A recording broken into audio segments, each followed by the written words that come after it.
नमस्कार, आप देख रहे हैं न्यूज 18। मैं हूं आपके साथ मेनका चौधरी। अगले साल होने वाले लोकसभा चुनाव के लिए सियासी बिस्सा बिछनी शुरू हो चुकी है। विपक्षी एकजुटता की कवायद के बीच केंद्र की सत्ता पर बीजेपी ने उम्मीदवार चयन की प्रक्रिया भी शुरू कर दी है, तो दूसरी तरफ चाय पर चर्चा के बाद अब बीजेपी के बड़े बड़े नेता पुराने कार्यकर्ताओं के साथ टिफिन पर चर्चा कर रहे हैं और 80 में 80 सीट फतेह करने का मंत्र भी दे रहे हैं, जिसकी शुरुआत सीएम योगी आदित्यनाथ ने गोरखपुर से की। आपको दिखाते हैं एक रिपोर्ट।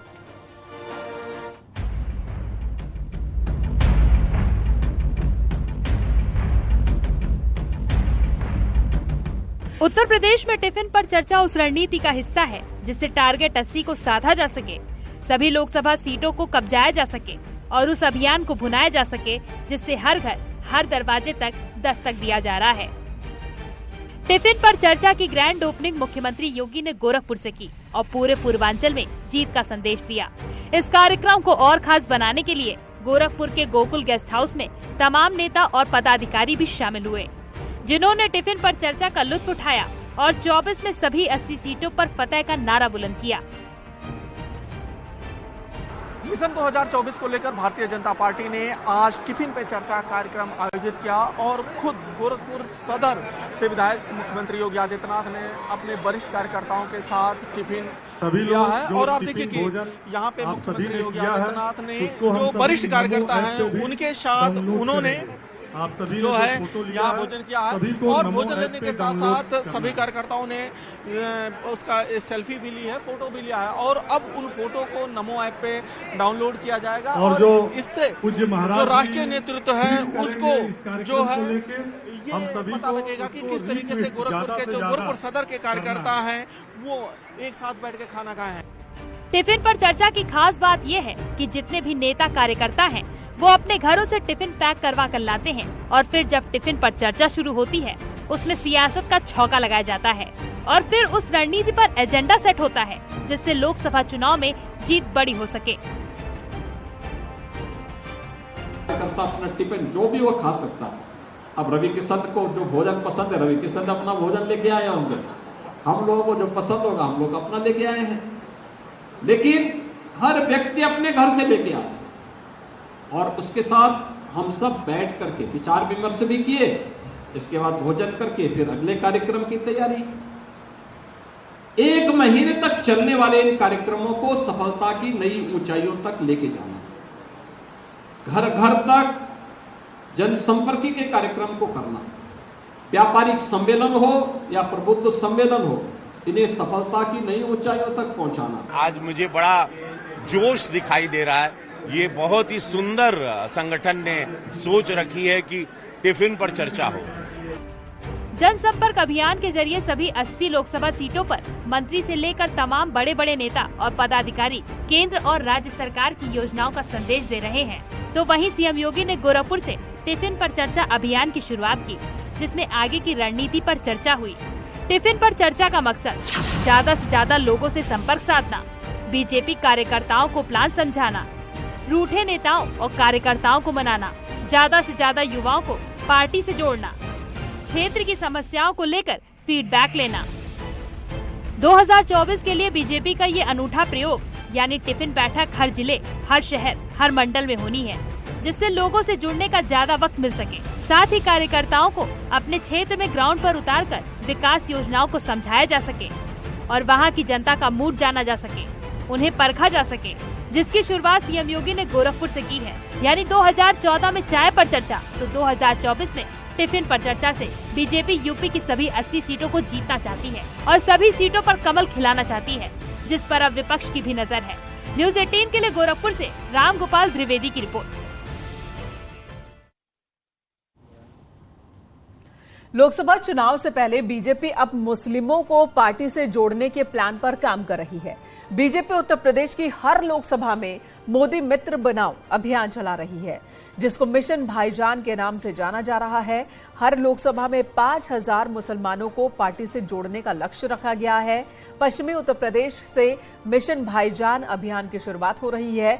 इस महाजन संपर्क अभियान के तहत बीजेपी सूफी सम्मेलन भी आयोजित करेगी। जिम्मेदारी अल्पसंख्यक आयोग के अध्यक्ष अशफाक सैफी को दी गई है। मोदी मित्र 5,000 का हमने वो रखा है टारगेट। हर लोकसभा के अंदर जो हमारे डॉक्टर हैं, इंजीनियर हैं और समाज सेवी हैं, तमाम तरीके के जो अपने समाज में एक स्थान रखने वाले लोग हैं, ऐसे लोगों को हम मोदी मित्र बनाएंगे।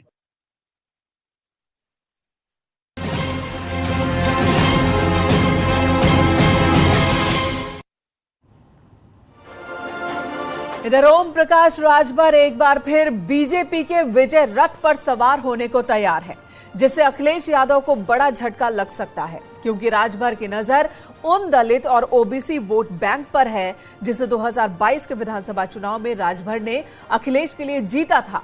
लेकिन इस बार उस वोट बैंक पर राजभर के जरिए बीजेपी कब्जा करने वाली है, जिससे टारगेट 80 के लक्ष्य को आसानी से साधा जा सके। आपको एक रिपोर्ट दिखाते हैं इसी पर।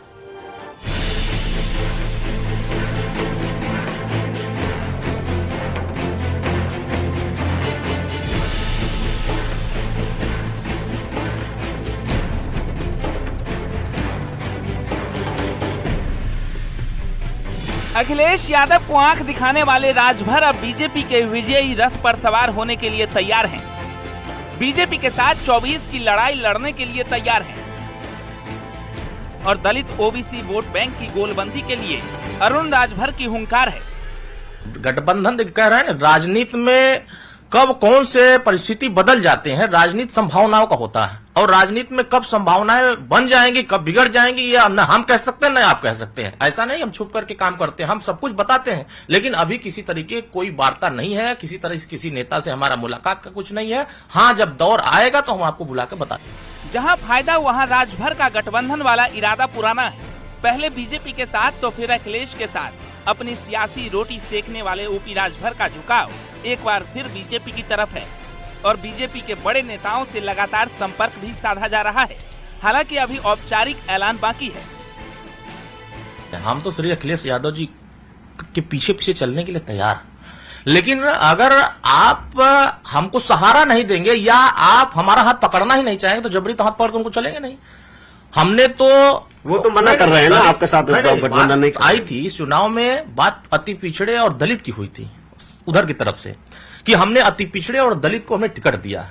ओम प्रकाश राजभर जी की बात की कोई वैल्यू नहीं है। वो सुबह क्या कहेंगे, शाम क्या कहेंगे और रात में क्या कहेंगे, और वो ऐसे दल के साथ में जा रहे हैं जो दल आरक्षण विरोधी है, पिछड़े दलित आदिवासी अल्पसंख्यक महिला विरोधी दल है बीजेपी। राजभर से बीजेपी का समझौता तब हुआ जब एमएलसी उपचुनाव में दलित वोट बैंक के लिए उन्होंने ब्रजेश पाठक से हाथ मिला लिया और अखिलेश को चुनौती देने के लिए उन्होंने अपने विधायकों का वोट बीजेपी प्रत्याशी के नाम कर दिया। साथ ही राजभर ने अखिलेश को दलित विरोधी भी बताया। ओपी राजभर ने दलित पिछड़ों के लिए एसपी की नीति पर सवाल खड़े किए। एसपी की नीति को दलितों के खिलाफ साजिश बताया। दलितों पिछड़ों को एसपी से सावधान रहने की अपील की। अल्पसंख्यक समुदाय को भी एसपी से बचने की अपील की और यही बात बीजेपी को पसंद आई तो दो तरफा बातचीत भी शुरू हो गई। यानी किसी भी वक्त ओम प्रकाश राजभर बीजेपी के साथ 24 में गठबंधन का ऐलान कर सकते हैं, क्योंकि इस ऐलान से पहले वो सीट वाइज अपनी रणनीति तैयार कर रहे हैं। राजभर ने तैयार कराया प्रभाव वाली सीटों का ब्यौरा। 2022 के विधानसभा चुनाव में 20 सीटों का डेटा तैयार, 10,000 से 1.25 लाख तक मिले मतों का लेखा जोखा, एसपी के प्रभाव वाली लोकसभा सीटों पर भी मंथन। मायावती और अखिलेश यादव को लेकर की जा रही तल्ख टिप्पणियों ने और भारतीय जनता पार्टी के प्रति सॉफ्ट कॉर्नर ने ये सवाल सियासी गलियारों में एक बार फिर खड़ा कर दिया है कि कहीं ओपी राजभर 24 के आम लोकसभा चुनावों से पहले भारतीय जनता पार्टी के साथ कोई खिचड़ी तो नहीं बना रहे। यानी अखिलेश के दलित दांव को फेल करने के लिए राजभर अब बीजेपी के साथ उन सीटों का लेखा जोखा तैयार कर रहे हैं जहां उनकी अच्छी खासी पकड़ है और जहां अखिलेश के वोट बैंक में सेंधमारी की जा सके, और ये सब सिर्फ टारगेट 80 को फतेह करने के मकसद से हो रहा है। Bureau report, news 18।